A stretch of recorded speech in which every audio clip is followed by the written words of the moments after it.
രാഹുലിനെ പ്രേമിച്ചാൽ കൂടുതൽ ഗുണങ്ങൾ ഉണ്ടാകുമെന്ന് മേഘ ചിന്തിച്ചു. ഇത് മനസ്സിലാക്കിയ രാഹുൽ മേഘയ്ക്ക് നേരെ ഒരു ചൂണ്ടയെറിഞ്ഞു. കൃത്യമായി മേഘ അവൻ എറിഞ്ഞ ചൂണ്ടയിൽ കൊളുത്തി. ശ്രാവൺ പല സ്ഥലങ്ങളിൽ വെച്ച് അവന്റെ കാമുകി മേഘയെ രാഹുലിന്റെ കൂടെ കണ്ടിരുന്നു. പക്ഷേ രാഹുൽ അവളുടെ നല്ലൊരു സുഹൃത്ത് മാത്രമായിരുന്നു എന്നാണ് ശ്രാവണിനെ പറഞ്ഞു ധരിപ്പിച്ചിരുന്നത്. നിന്റെ കൂടെ വന്നിട്ട് പാളയം മാർക്കറ്റിൽ ഇറങ്ങി തെണ്ടാൻ എനിക്ക് വയ്യ. എനിക്ക് അങ്ങനത്തെ ഒരു ജീവിതം അല്ല വേണ്ടത്. ഞാൻ നിന്നെ പോലൊരു ദരിദ്രവാസിയല്ല. നിന്റെ ലൈഫിലെ ഏറ്റവും വലിയ മണ്ടത്തര നീ ഇപ്പൊ കാണിക്കുന്നത്.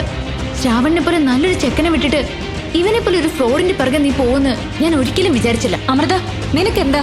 നീ എന്റെ കാര്യത്തിൽ അഭിപ്രായം പറയാൻ വരണ്ട, മനസ്സിലായോ? ശ്രാവണിന്റെയും മേഘയുടെയും അടുത്ത സുഹൃത്തായിരുന്നു അമൃത.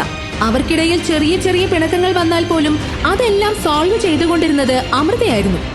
നീ ഇങ്ങനത്തെ ഒരു പെണ്ണാണെന്ന് ഞാൻ ഒരിക്കലും കരുതിയില്ല മേഘ. ശ്രാവണിനെ പോലെ നല്ല സ്വഭാവമുള്ള ഒരാളും നിനക്കിനി ഒരിക്കലും കിട്ടാൻ പോകുന്നില്ല.